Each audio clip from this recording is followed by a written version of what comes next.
Hola, precioses i preciosos. Tornem amb una nova temporada del nostre programa Amb el cor obert, on us oferim la possibilitat d'apropar-vos al món del creixement personal i l'espiritualitat. Soc la Isabel Moros Garcia i avui parlarem amb l'Àngela Lleona Boris sobre la ioga Kundalini. Àngela, benvinguda amb el cor obert. Moltes gràcies, és un plaer poder estar aquí amb vosaltres. Gràcies. Ets formadora internacional de Kundalini Yoga de primer i segon nivell, certificada per KRI, Kundalini Research Institute d'Estats Units i AEKI, Associació Espanyola de Kundalini Yoga. També tens una llarga trajectòria treballant a la ràdio des del 1982 fins al 2000 i a més has estudiat les formacions de Child Play Yoga, Kundalini Yoga per infants i Shakti Dance. A més, t'has format en numerologia tàntrica, ioga multiestil i estàs acabant la formació d'aeroyoga. Déu-n'hi-do. Esperem-ho, que l'acabi. Estàs superocupada, Sí, és un tarannà, això em penso, Sí, forma part. No, si no m'avorreixo. Quan vas començar el teu camí de desenvolupament personal? Com vaig néixer? Sí. Allí comença tot, no? Comença la vida i comença el treball aquell que diuen de viure, on vas fent camí i vas aprenent amb les persones que tens al costat. I arriba un moment en què, o per casualitat o causalitat, arriben d'altres persones que et comencen a parlar de què sents i què hi ha dins teu. I a partir d'aquí doncs, comences a investigar. Jo potser vaig començar a investigar a partir dels 19 anys que em vaig començar a interessar pel control mental, pel tarot, per totes aquestes investigacions, no? I per meditació, per diferents tipus de ioga, per tai chi, pel qigong, i allà va començar, no? Però més aviat estava amb els temes de meditació i introspecció, de buscar-me. M'agrada també molt la metafísica quàntica, les regressions, tot això. Déu-n'hi-do. Vens al periodisme i paral·lelament has estat relacionada amb el món de la interpretació, posant veu a publicitat, a ràdio, televisió i cinema. Parla'ns d'això una mica. Doncs mira, gràcies a la ràdio... Jo sempre dic que una mare que he tingut a la meva vida és la ràdio. M'ha ensenyat tant al llarg dels diferents llocs que he anat. Per exemple, a Ràdio Olot, que hi vaig estar treballant, vaig descobrir el tarot. I venia gent molt especial i era curiosíssim, no? Llavors t'anaves interessant per totes l'interès per aquestes coses així com més alternatives. A Ràdio Girona, i tant, amb els programes que fèiem, també a Ona Mitjana, etcètera, no? Sobretot hi havia gent molt especial. Hi havia gent que era astròloga i no sé pas com ens ho fèiem en aquella època que sí que venia gent que ens proposava com una reflexió de vida, no? I mira, penso que no t'estic contestant la pregunta que m'has fet. Doncs aviam, jo estic interessada en el que m'expliques i parlàvem, vull dir, d'això, no? De que ens parlessis una miqueta de l'experiència d'aquell temps, no? I jo crec que sí que ens ho estàs dient. Doncs vaig començar de petita. De petita vol dir de joveneta, adolescent, en el món de la ràdio. Perquè la vida et diu, no?, cap on has d'anar. I anava cap a la dansa, però vaig tenir un accident i em vaig quedar en el món de la veu. I a partir d'aquell moment doncs, van venir diferents ràdios fins fins a arribar doncs, a un punt bastant interessant dins de la professió. I després, en aquell punt tan interessant de la professió, tots els meus hobbies es van convertir en la meva feina. I llavors va entrar al món de la terapèutica i del ioga, allà on estic, principalment. Has estudiat, com ara comentaves, tot tipus de teràpies alternatives i també constelacions familiars i xamàniques, nombroses tècniques de massatge, shiatsu, reflexologia podal, moxibustió, reiki, ito, teràpia floral i un llarg etcètera. He posat aquí unes quantes del teu currículum. Què et va cridar a entrar en tot aquest tipus de processos? Suposo que hi ha un tarannà de, com he dit al principi, no? Tens un tarannà molt inquiet. Jo sí, tinc un tarannà inquiet i d'ajudar a la gent. O de sempre... A mi m'havien arribat a dir, quan estava a la ràdio, que era la germaneta de la Caritat. Perquè, bé, hi ha hagut uns moments dins de la meva professió, diguem, radiofònica, en la qual era coordinadora d'FM dels 40 principals i també havia estat, doncs a RAC 105 també tenia uns programes, o Catalunya Ràdio, no?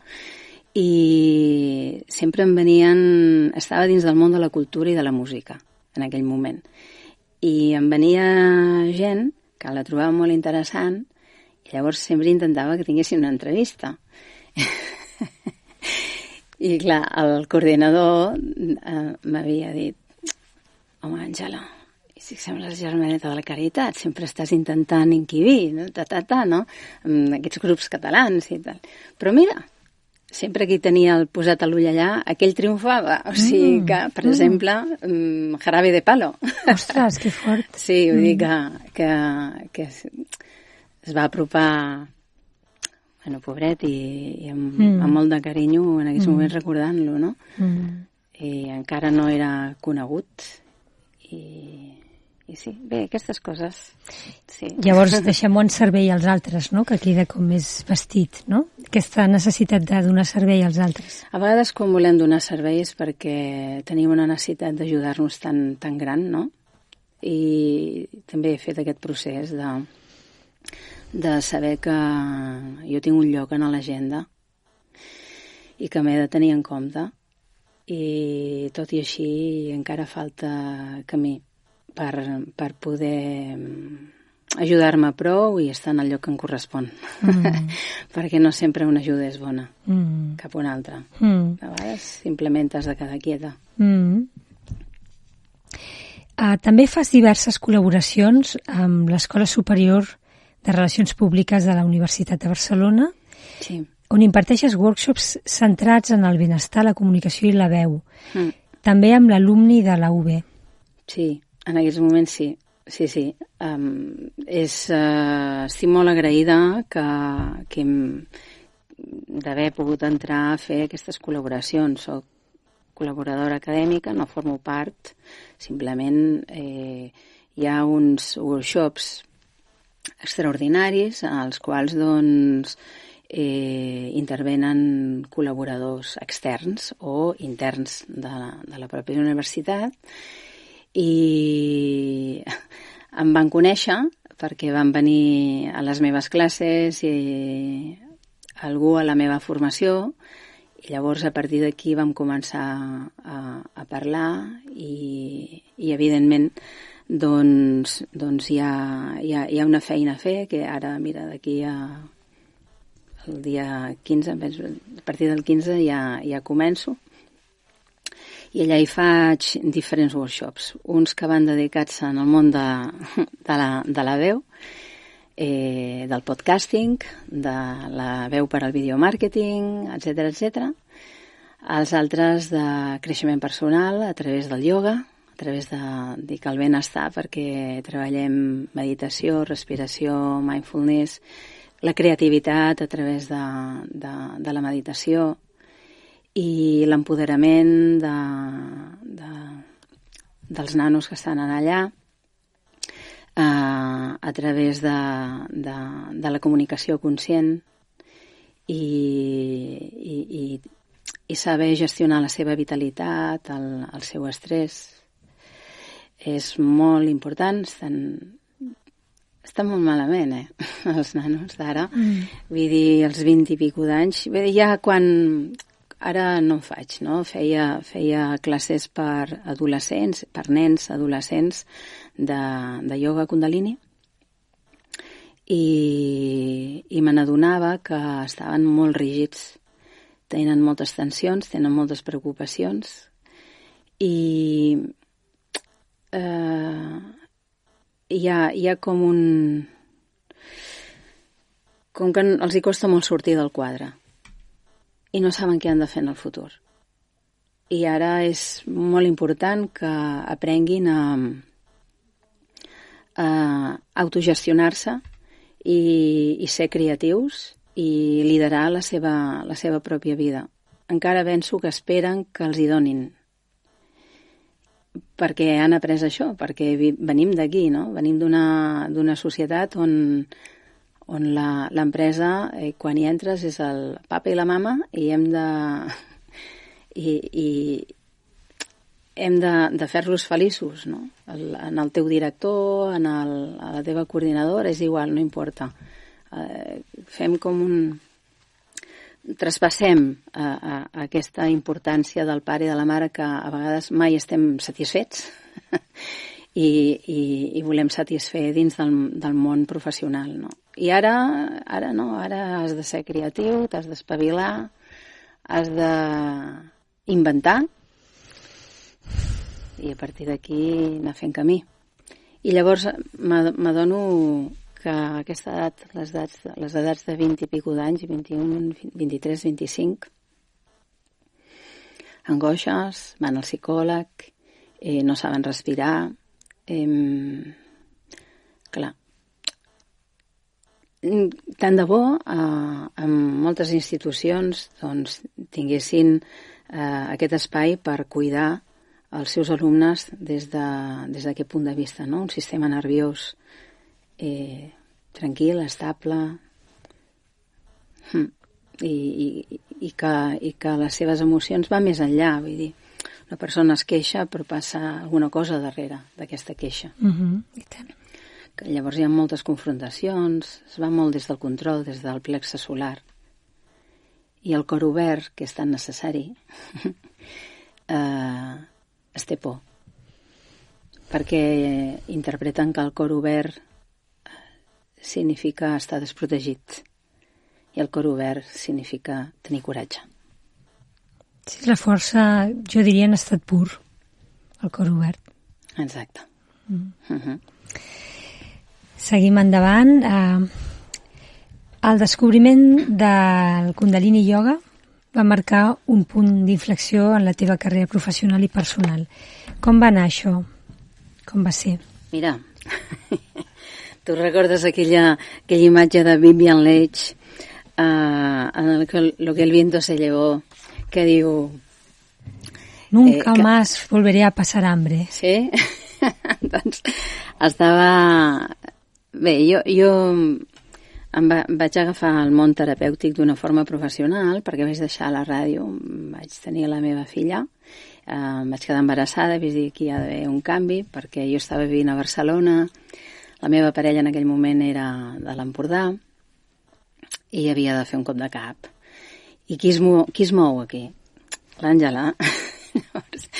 Com que és això, doncs vaig dir, jo ja me'n vaig jo de la meva feina. Imagina't, no? Que també m'he penedit, la veritat, les coses siguin dites. Estimo molt el món de la ràdio. M'agrada molt, era la meva família. No importava la ràdio que estés. Era tenir un micro davant i fer programes, o és igual, presentar música, no importa. Doncs era la meva vida, m'agradava moltíssim. Clar, feia el que m'agradava. Llavors, quan ho vaig deixar per un bé més gran, que és em trasllado allà a l'Empordà, que també jo soc de l'Empordà, de tota manera, i faig aquesta família, no?, que en tenia tantes ganes. I llavors vaig dir, va, sí, però és que m'avorreixo. Vaig començar a estudiar més, encara. I en un moment determinat, que ja estava fent de terapeuta, de cop i volta, jo veia que una cosa és que sàpigues el que estàs fent, l'altre és que sàpigues ser terapeuta i l'altre és que no mueres en l'intento, que és molt important, això. I vaig mirar al cel, com la Vivian Leitch, i vaig dir, o em doneu alguna cosa que em pugui mantenir fent teràpies, o me'n vaig al súper a treballar. I jo buscava allò, no? Anar buscant, sempre buscava el millor ioga. I mira, la millor escola, el millor de tot, no? Allò que vas buscant sempre en les revistes, en el Vital, en l'Integral, no? En aquella època, que era cap al 2000, sí, el 2000, sí. I no acabava jo de fer el tom amb hatha yogas, ni vinyasas, ni estangues, ni res de tot això, i de cop i volta obro la pàgina, una pàgina d'aquestes de publicitat de Vital, i surt allà Kundalini Yoga, amb una gent que no coneixia. El que vaig veure era, saps allò de la proximitat? Vaig veure que feien la primera part a la zona de Girona. Jo vaig fer la formació de Kundalini Yoga de forma intensiva. Llavors era com 15 dies seguits. I llavors 15 dies més. I llavors 15... O sigui, no anàvem cada cap de setmana a fer la formació, ni un dia per setmana, ni res de tot això. Però jo el que veia és, mira, 30 minuts a Girona, torno cap a casa. Ni em quedava a dormir. Per què? Perquè tenia una nena, en aquell moment, potser ella tenia un any i pico, no sé, o 2 anys, no? No, espera, perdona. Bé, més o menys, 3 anys. I sí, és que era molt petita. Llavors, esclar, a més, va ser dit i fet, això, I allò, no vaig fer ni consens familiar. Mira, que m'agradaria fer no sé què, no. Vaig veure-ho, truco i dic, m'apunto, i baixo baix, i mira, m'he apuntat a una formació de Kundalini Yoga, ho farem d'aquesta manera, i ja està. I així va ser una sensació molt especial, perquè semblava que coneixia aquella tècnica, la coneixia. Fixa't bé que en aquell moment no es feia res de tot això aquí. No havia fet ni classes de Kundalini Yoga. Solament tenia un llibre. I a nivell mental semblava que sabia de què anava, saps? A nivell més intern, més emocional, formava part de mi. Era molt estrany, molt estrany. I res, ja va començar la meva aventura del Kundalini Yoga. Sí. Que bé, que interessant sentir-te. El teu nom espiritual és Siri Bedia Kaur. Sí. Des que vas començar el 2001 a formar-te amb KRI, KIRI, sí. KRI, Kundalini, no, sí. Kundalini Yoga Research Institute, exacte. Però es diu KRI. KRI sense... Sí. Doncs fins a aconseguir ser líder formadora el 2020, imagino que has passat moltes experiències. Sí, ens fan sempre moltes proves. Quines destacaries d'aquestes experiències? Quines et ve de gust compartir?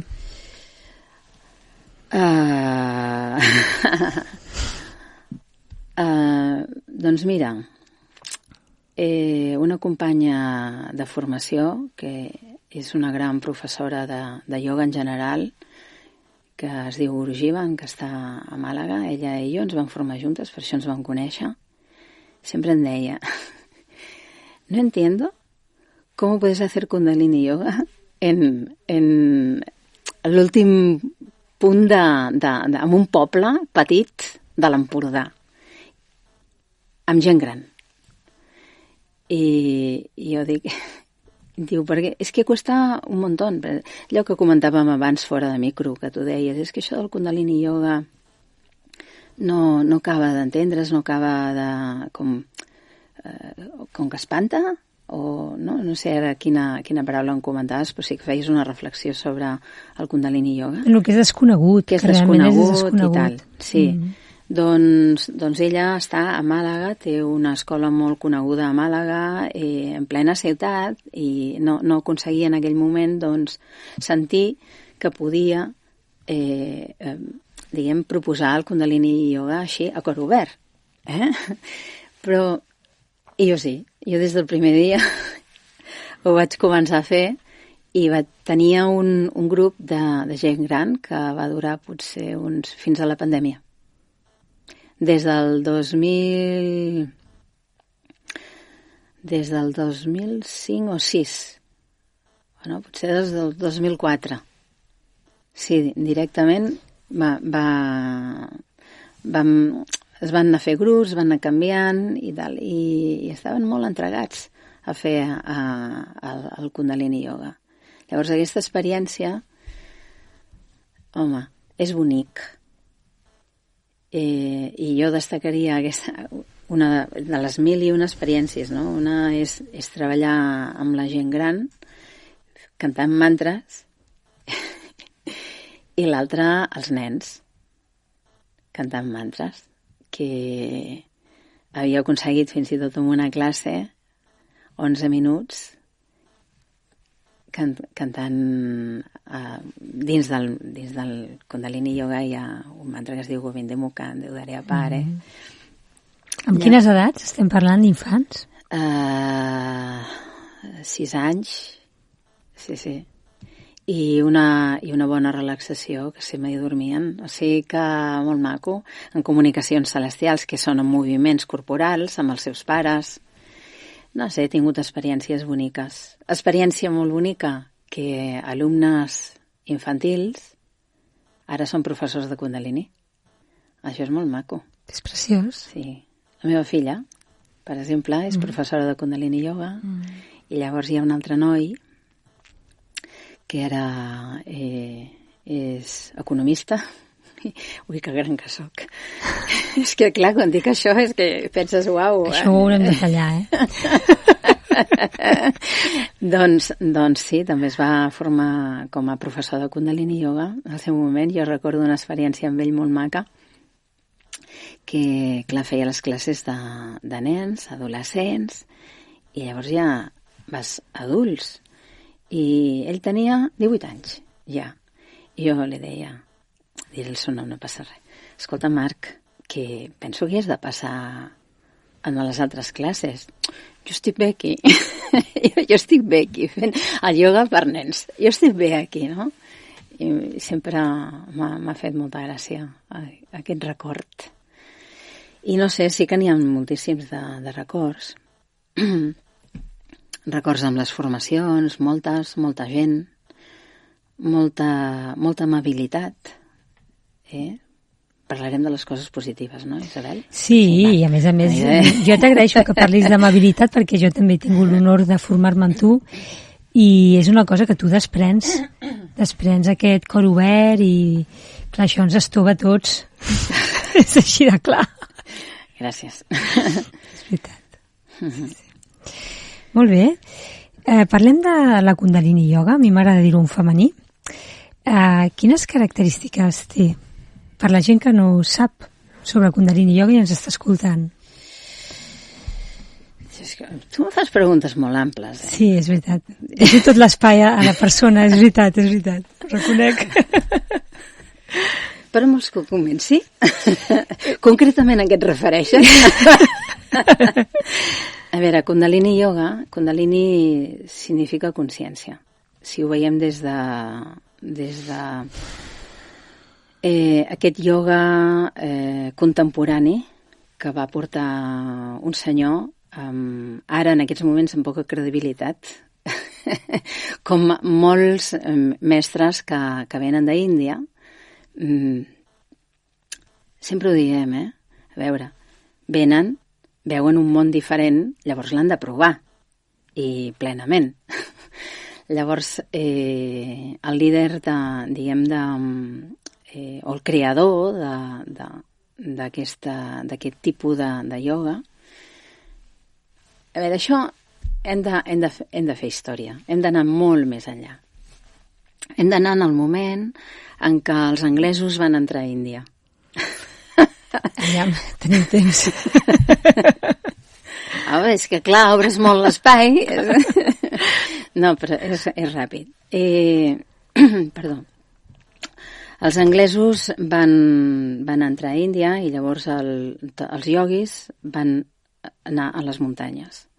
I en allà, cada gurú, cada practicant de ioga, o cada esteta, podríem dir també, el que feia era investigar amb el que ell sabia. Un meditava, l'altre feia postures asanes, els altres seguien completament els Upanishads, saps?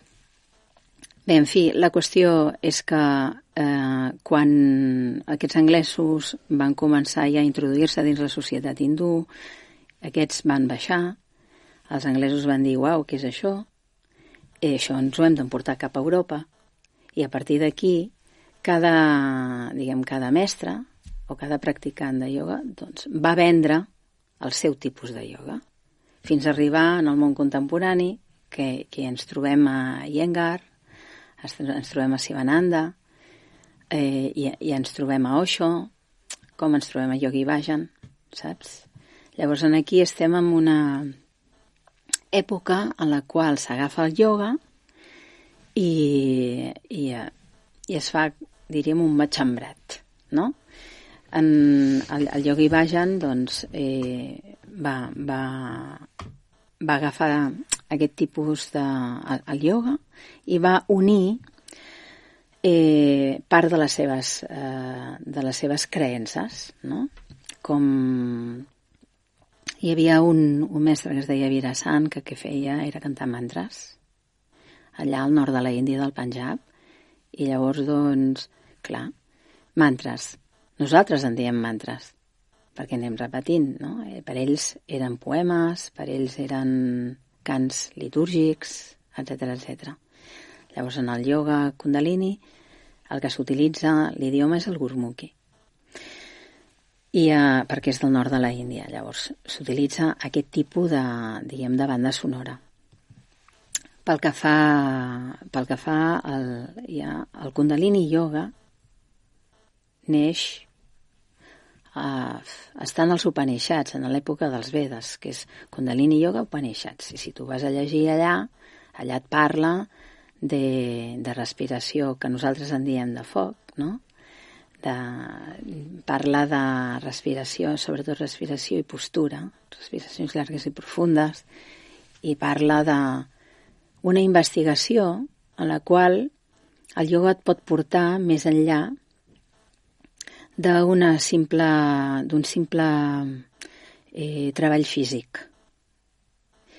Llavors allà t'explica, està en els Upanishads menors, no? Hi ha uns Upanishads claus, que clar, són escritures, podríem dir, els Upanishads de l'època vèdica, són textos antics importants que parlen d'una història, d'una forma de viure i de funcionar, com seria el Mahabharata, no? Que també és molt antic. Podríem parlar dels filòsofs grecs, els quals també han generat moltes escritures i ens han deixat molts de missatges. Doncs en allà igual, en la zona de la Índia, no? I a partir d'aquí, doncs, saltant en el temps, ens trobem en aquesta època contemporània que hi ha molts iogues per escollir, que uns han vingut abans, per allò que et comentava dels anglesos, i que d'altres han vingut molt més tard. Aquest tipus de ioga va venir als anys 60, cap aquí, a l'època hippie, a la zona dels Estats Units. I llavors, sempre quan quan s'uneixen diferents aspectes del món del ioga, com és la respiració, la postura, l'enfoc, la meditació, etc.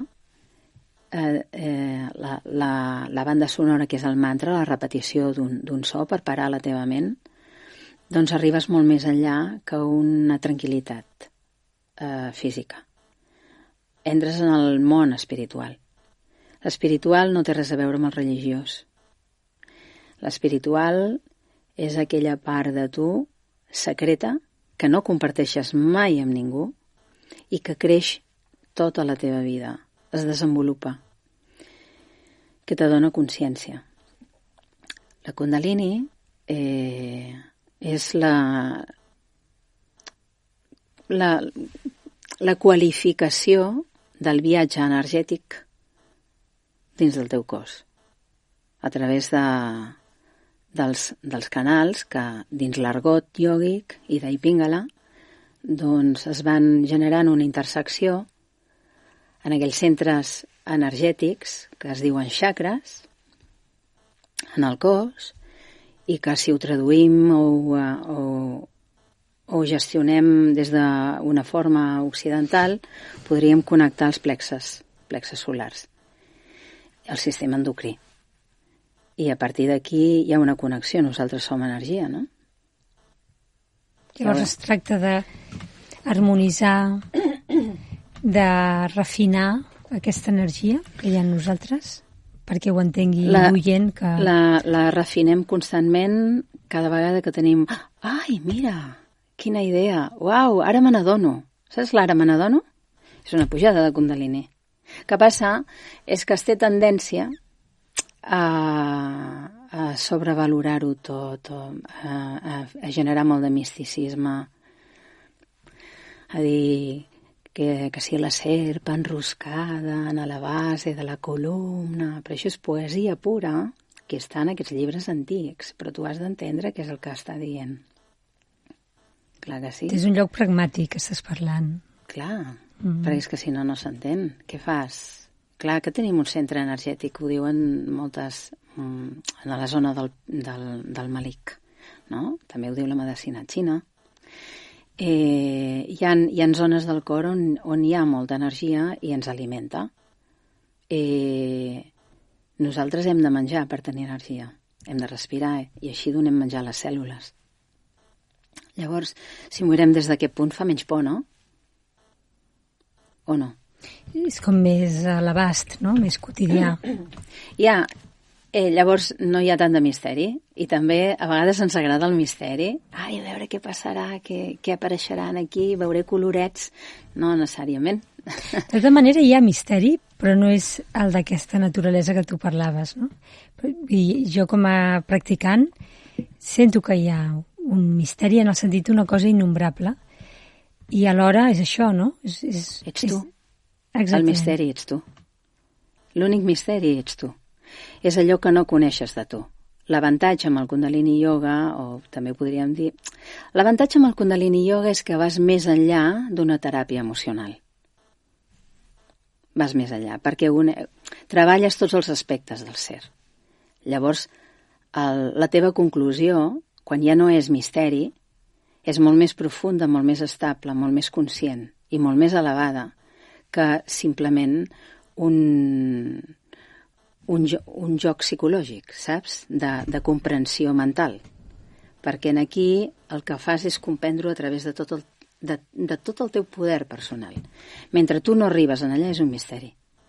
Clar, estàs parlant d'un aspecte més fenomenal, no? Més del fet de viure l'experiència mateixa, no? Com quan un aprèn a cuinar, no? I ja cuines, i llavors és una cosa que l'has incorporat. Sí, llavors ja no és un misteri.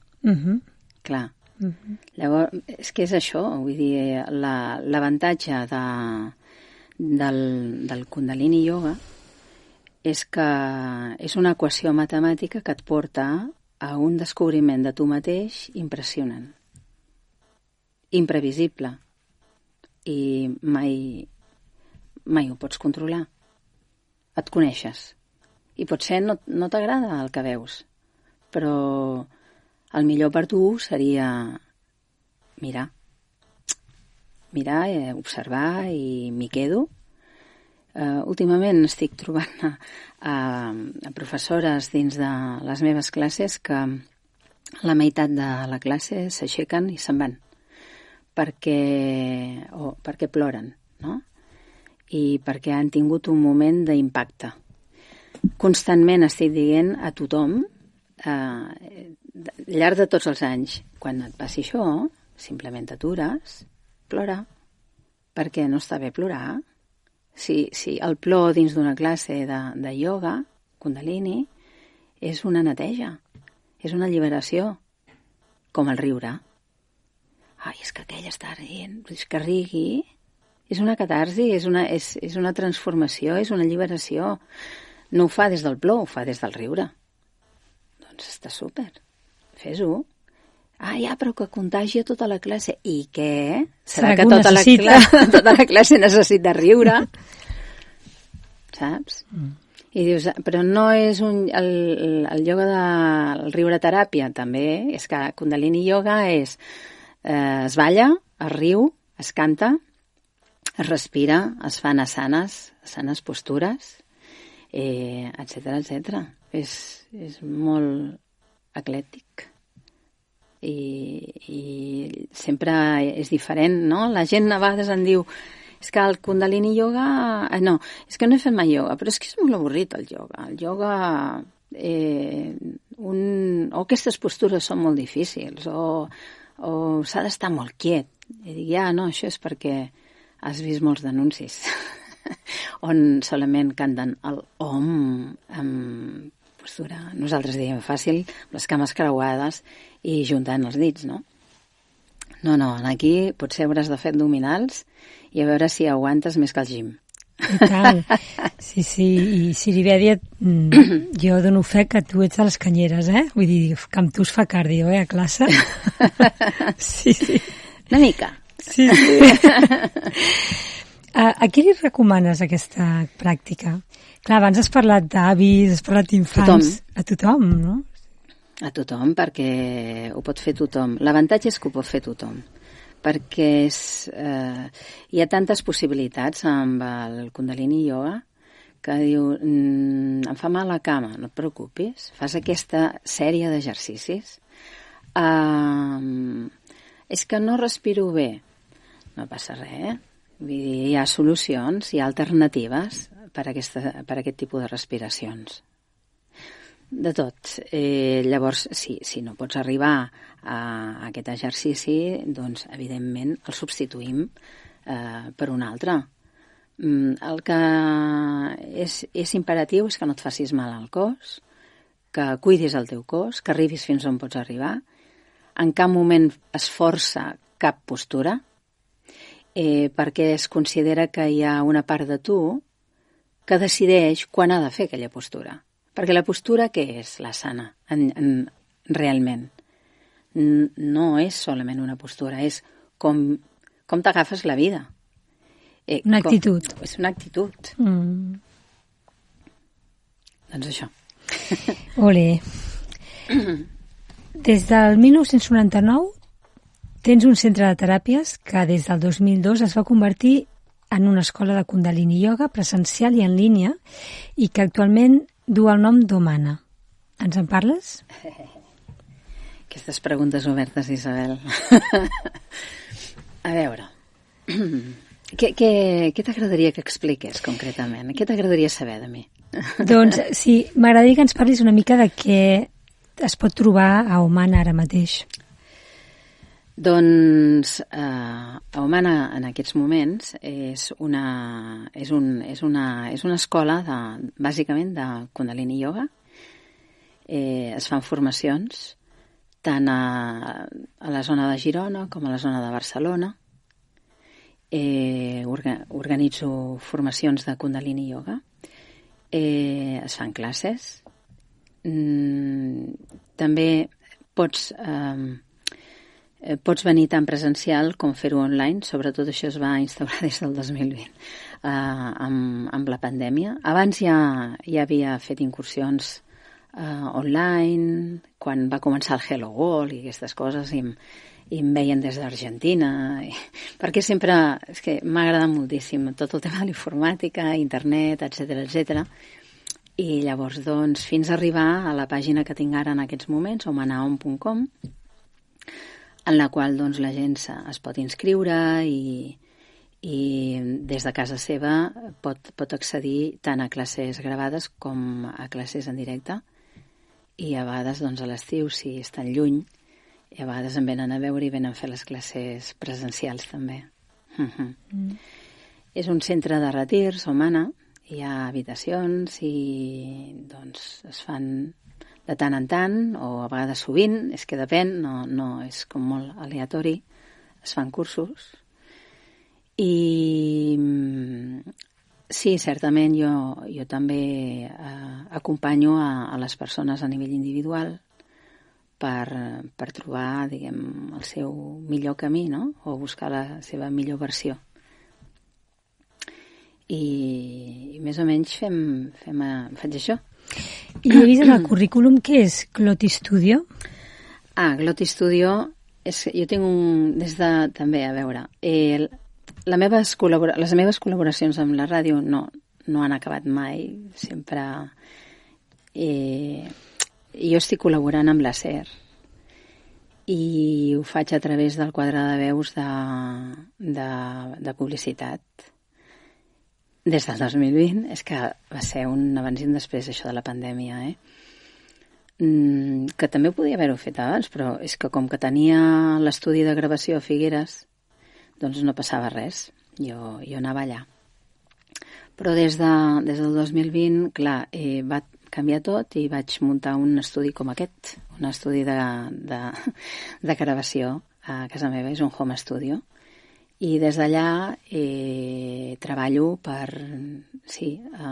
fent diferents activitats entorn a la veu, o posar tant per la SER, sobretot és per la SER, però també hi ha altres productores que em demanen que treballi per ells, i poso veu a spots, diguem, tant de cine com de televisió, com de ràdio, o com també a la universitat, també he treballat per ells, fent masterclass, que has de posar la veu en els seus reportatges.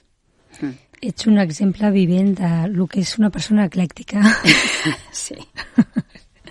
Ja ho sé. Sí.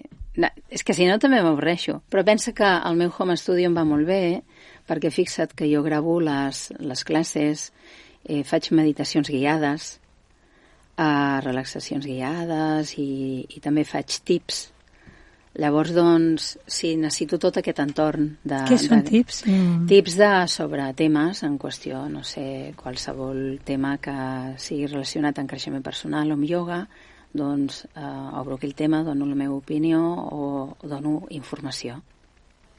I ara en aquests moments, clar, tenim Instagram, tenim TikTok, llavors tot és com ara vosaltres, no?, amb imatge, que abans no ho fèiem, la ràdio era ràdio, escolta, ara aquí és ràdio, televisió. Sí. I m'ha fet molta il·lusió venir aquí, escolta. Sí, perquè ara feia molt de temps que no trepitjava un estudi de ràdio. O sigui que... T'he notat un palet nostàlgica. Sí.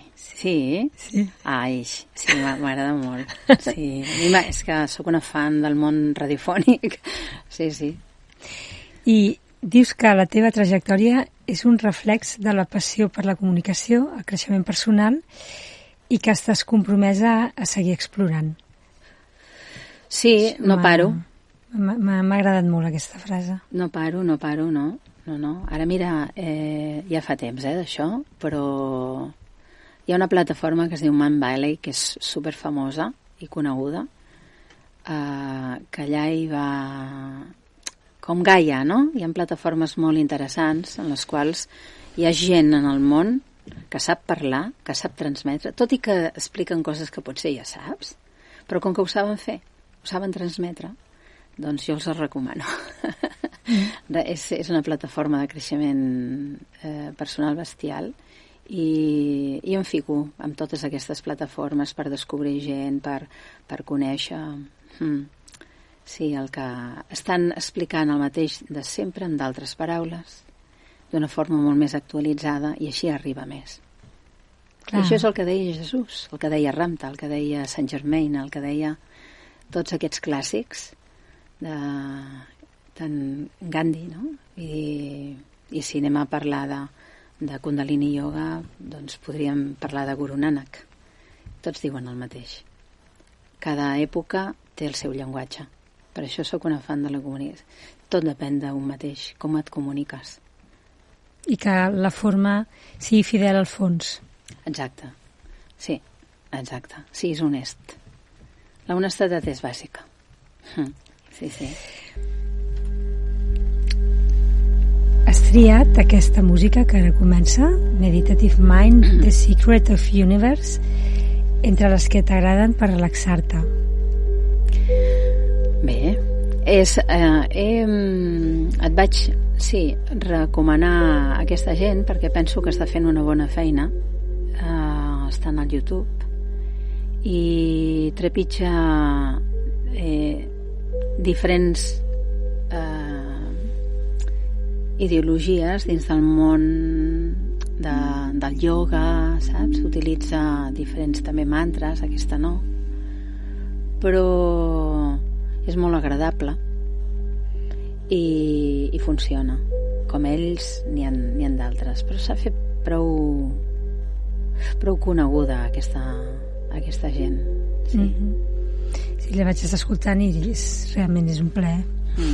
Hi ha versions de mantres de Kundalini Yoga. Ho vas veure? Sí, el que vaig cap al programa em va agradar triar aquesta. Sí, no, era per tu, perquè sí, tant. Un comentari... Sí. Prenc nota de tot el que m'has passat. Prenc nota de tot.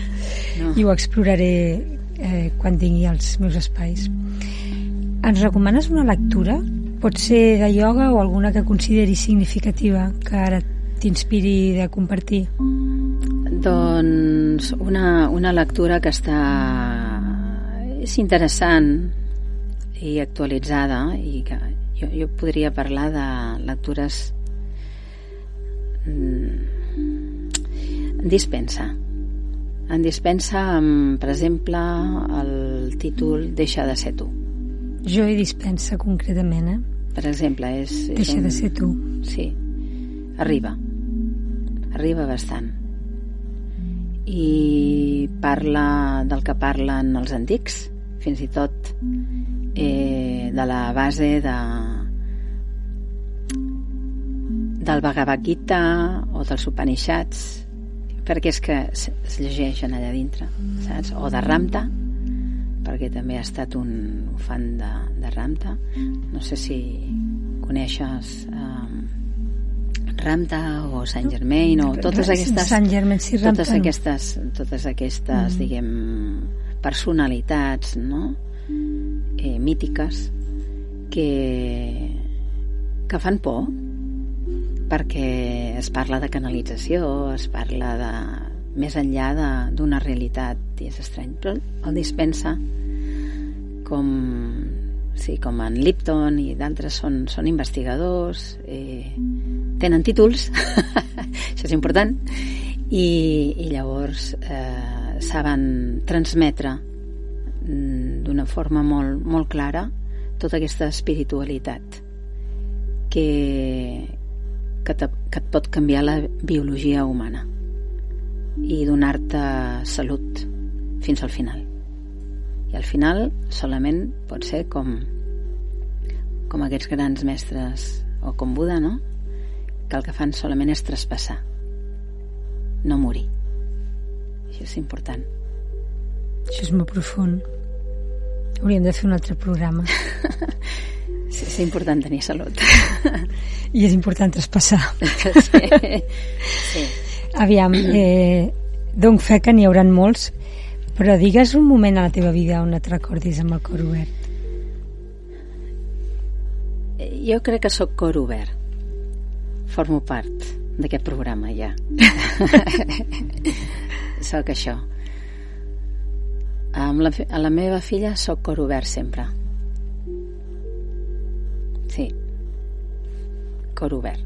I si aquest cor obert en algun moment determinat, el que té el meu cor obert és que si es debilita per poc temps, perquè de cop i volta ja té una excusa plena d'amor per cuidar aquell estat anímic que tinc, i visc en l'amor, i això posen els pèls de punta així, Àngela. és que bueno, si em coneixes una miqueta sí, és que és cert, sí, és cert. Sí, m'agrada estimar moltíssim, estimo moltíssim els amics que tenim a casa, que són en Django, la Lajmi i la Ohana, i cada dia són abraçades constants. Sí, a vegades amb els humans ens costa molt abraçar. Jo sóc d'abraçada, si no puc abraçar malament. Jo també. I llavors jo també entenc que no tothom vol una abraçada, i encara que sigui de la teva família els has de respectar, i ja tenen el seu espai, no? També és interessant entendre que aquesta abraçada és de donar, no de demanar, perquè això és així. Llavors crec que estic realment en l'abraçada del donar i no esperar res a canvi. Jo finalment crec, no sé, potser demà et diré, ai, mira, allò que et vaig dir potser no és així, però sí, m'agrada que tot estigui en harmonia, que hi hagi pau, i encara que jo a vegades dic que semblem italianes a casa meva, no? És allò, i sense pizza ni allò, però és un buf. Hi ha d'haver pau, allò, el mal rotllo que ve del plexe solar, que de cop i volta hi ha una persona i sents una punyalada trapera, no? Ai, no, per favor, me'n vaig. És que després no sé comunicar-me, és curiós. Bé, ja està, no sé. Oh, que bé. Gràcies per la generositat de les respostes. No sé si t'ha servit, però molt. I fins aquí hem arribat avui, Com fa que estem parlant? Doncs uns 55 minuts. No em diguis. Sí. De veritat? Vols dir alguna cosa més? Tenim un marge. Mare meva, per favor. Uau, ho sento molt, audiència? No.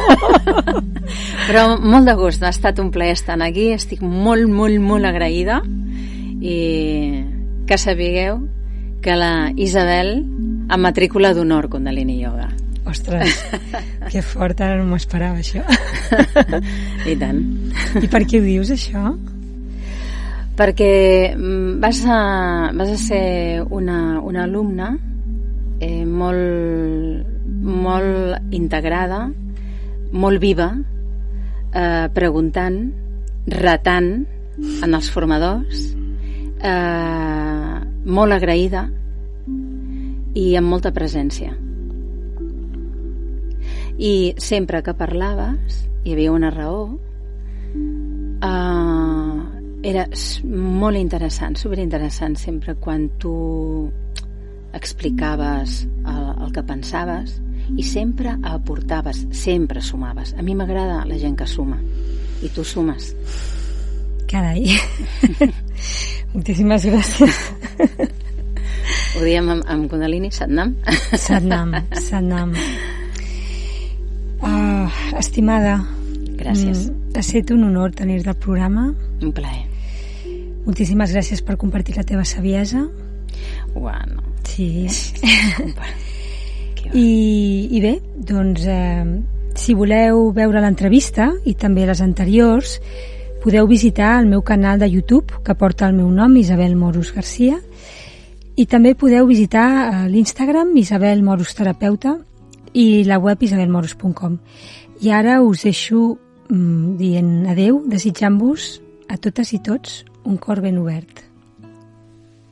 Moltes gràcies.